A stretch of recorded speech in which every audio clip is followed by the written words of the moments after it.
世代有真侪网青，即马阁有大学推出网青的学位。爱尔兰一间大学之前开网青第一期训练班的课程是非常的成功。最近应该推出4年制的课程，头一批15个学生9月份已经开学了。 不管是无师自通真做赚大钱的网青，也是当要加入菜鸟的网青，学习永远袂伤晚，而且也有大学学位会当摕。It is niche, but it is something that's catching fire, and we began to see it as more of a proper, legitimate role, a legitimate job.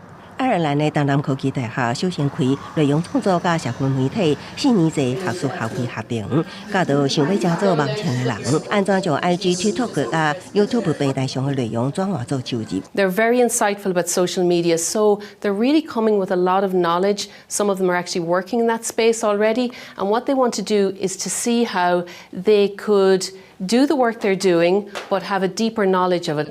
这门课程当初是休假期间开设夏季速成课程，想要到真受欢迎，原本计划招收30人，刷新350人报名，经过2年，学术学位课程核准设立。My friends have actually been telling me that I talk a lot, so might as well make money out of talking.